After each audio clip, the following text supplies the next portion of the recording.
Shalom, salam sejahtera bagi kita semua. Assalamualaikum, Om Swastiastu, Namo Buddhaya, salam kebajikan.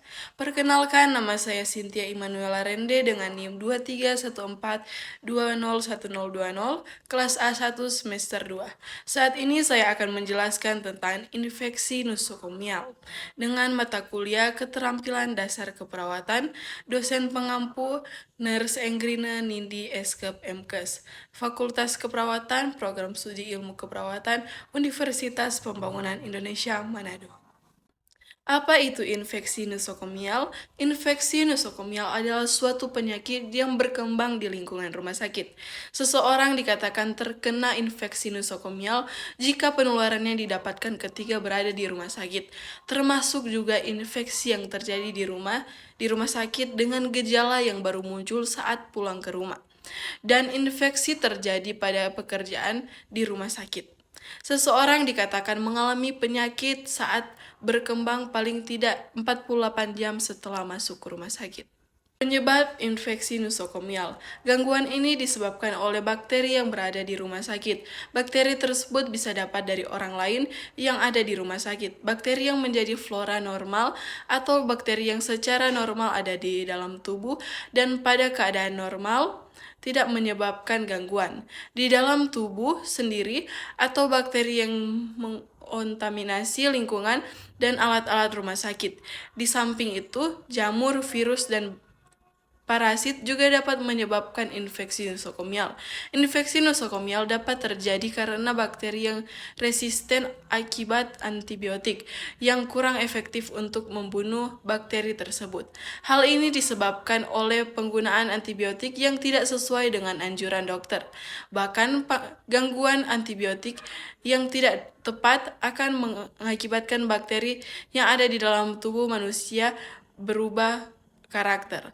Hal ini membuat bakteri tersebut menjadi tahan terhadap antibiotik. Gejala yang dialami oleh pengidap harus timbul setelah perawatan di rumah sakit, dengan gangguan yang terjadi tidak sesuai keluhan awal saat masuk rumah sakit. Beberapa gejala umum seseorang mengalami infeksi nosokomial antara lain: yang pertama, batuk dengan dahak kental; kedua, demam atau menggigil; ketiga, jantung berdebat cepat; keempat, tubuh terasa lemas; kelima, nyeri punggung bawah atau perut bawah; keenam, sesak nafas; ketujuh, sensasi terbakar saat buang air kecil; kedelapan, kelelahan atau lemah; kesembilan, kulit kemerahan; kesepuluh,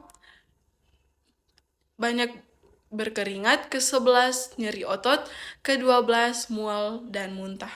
Pengobatan awal untuk infeksi nosokomial adalah pemberian antibiotik secara empiris, yaitu pemberian antibiotik yang tidak spesifik sebelum ada hasil dari kultur.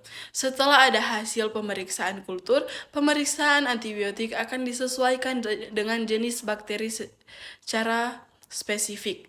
Selain itu, anti jamur maupun antivirus juga dapat diberikan jika dicurigai penyebab adalah jamur atau virus. Beberapa upaya pencegahan infeksi nosokomial yang ada di rumah sakit antara lain mencuci tangan dengan cara dan waktu yang tepat, yaitu sebelum memegang pengidap, sebelum melakukan prosedur kepada pengidap, setelah terpapar dengan cairan tubuh atau misalnya darah, urin, atau feses, setelah menyentuh pengidap, setelah menyentuh barang-barang di sekitar pengidap. Berikut ini saya akan mencontohkan cara mencuci tangan yang baik.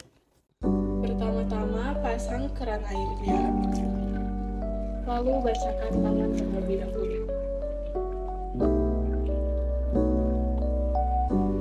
Setelah itu, ambil sabun, lalu usap-usap. Usap kedua tangan secara bergantian.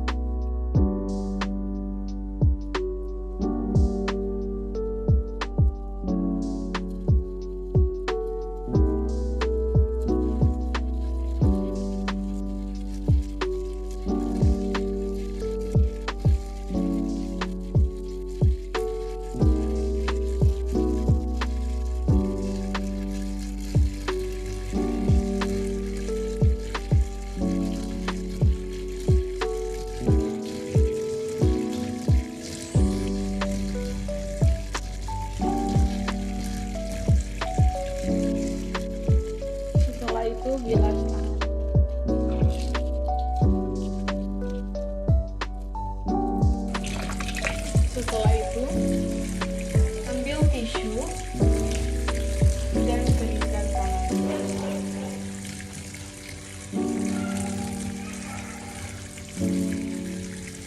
Dan cara mematikan airnya adalah tisu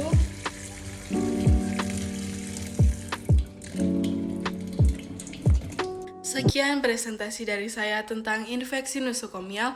Mohon maaf jika ada salah kata atau ucapan. Terima kasih.